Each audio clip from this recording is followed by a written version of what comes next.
House map, you'll see precincts in Denver that are just tiny little things, and there's a whole bunch of them. And then if you look at like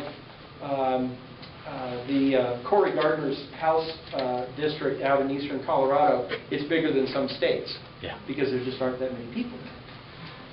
The other strange little word is caucus, and we're sort of doing that right now. Caucus is a strange little word that means a small group of people of common interest coming together and talking. So, precinct, people from your neighborhood coming together, common interest, talking. The common interests are party affiliation. If you're not affiliated, you don't have a caucus. Krista will talk about this. You could go, but you can't vote, and you can't be elected a delegate. So here's the first reason why you want to be affiliated.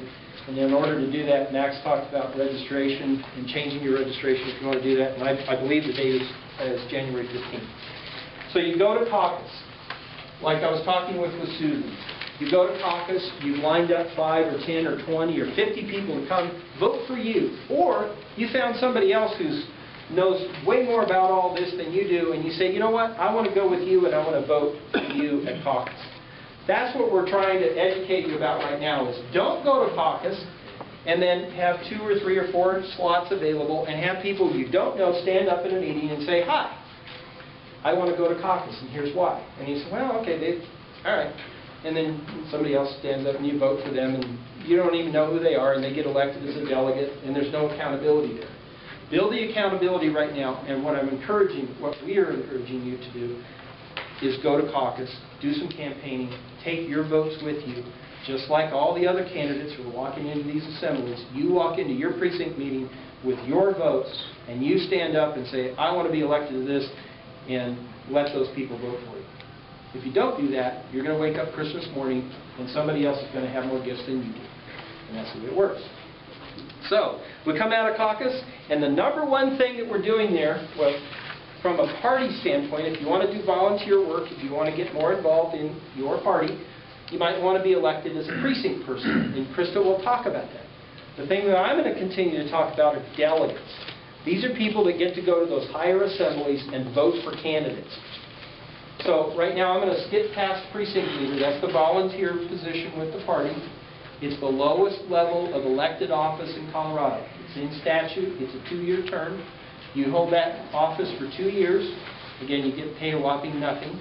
You get to do a lot of work. And the only way you can be thrown out of that office is basically impeachment. Yeah. Yeah. You got to call the whole central committee together of the county party, and they take a vote and hear witnesses and such and throw you out. Or you can just resign. So, we get to the higher assembly. The first higher assembly after caucus is your county assembly.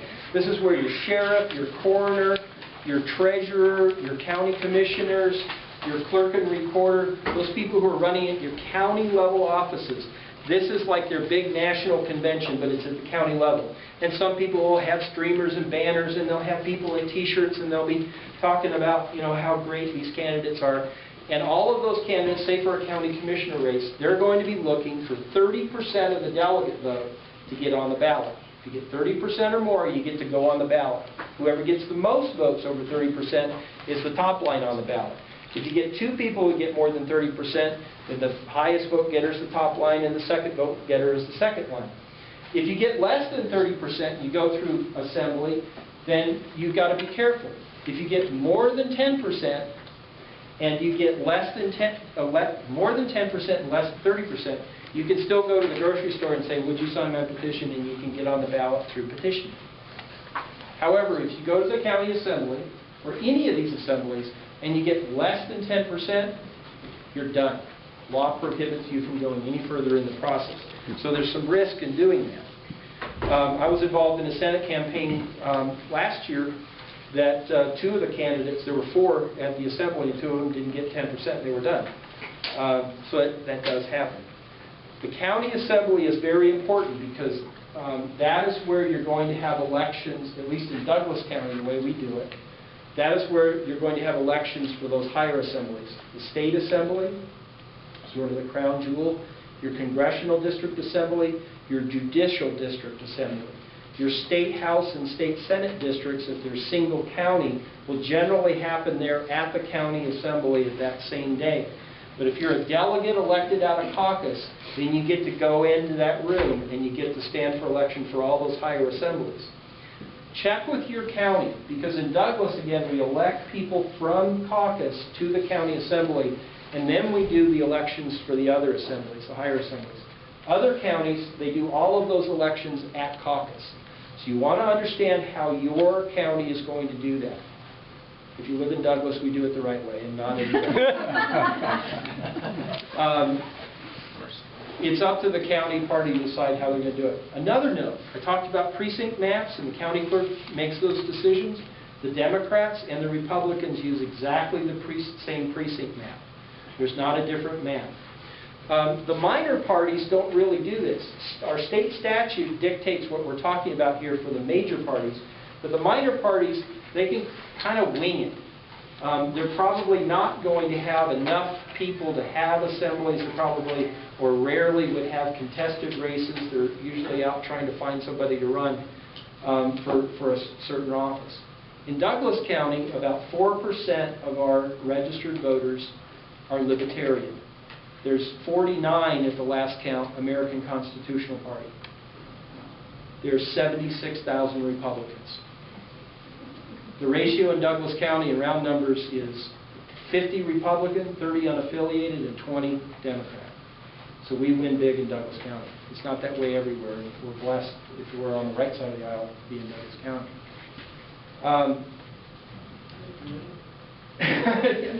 Move to Douglas County.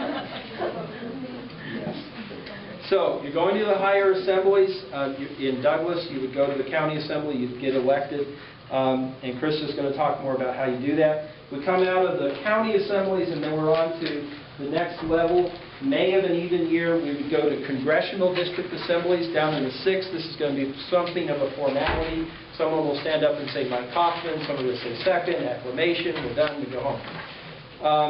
If it's a contested race, these are very important places to be. And it's critical that we have all of the delegates elected, because if something unexpected happens, you want as many of people like us in that room making the right decision rather than a very few people. And Chris is going to talk about a specific example where that happened. Then the big kahuna. May, June. Next year, it's May 22nd up at the Budweiser Event Center in, is that Loveland? Loveland. I always want to say Longmont. Loveland. So May 22nd. To be in the door on May 22nd, where do you have to be on March 16th? Yes. We go up to the State Assembly. Now we're on page 4. We've got one U.S. Senate term up for bid, up for grabs next year. For bid. U.S. Senate terms are 6 years, so these kind of lope along in weird cycles. We have definitely Republicans and Democrats who are running for that Senate seat. Depending on what party you want to be involved in, if you've been elected as a delegate, you're going to be on the floor of that assembly, and you're going to hear from those Senate candidates, and you're going to cast a vote. Which one of these people do I want to go on, and which ones do I not want to go on? And each of those people need 30% of that vote. If any one of those people in any one of those assemblies gets 71%, what just happened? They locked it out. They locked it out.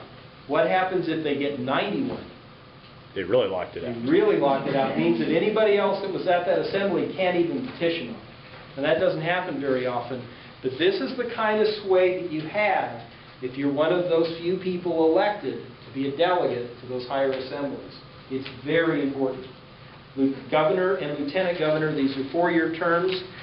In Colorado, we do these opposite the presidential elections. Attorney General John Suthers is, I think, going to be unopposed. I'm not sure if there's a Democrat in that race. Secretary yes, there of State, is. There is? Okay. Yeah, one declared.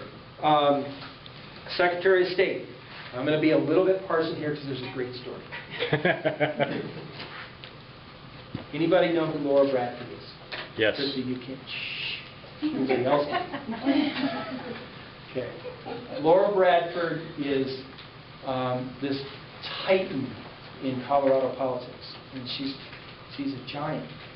Except She's an elderly lady, and she's about this big. Giant killer. Yes, she's a giant killer. Laura Bradford learned what you're learning.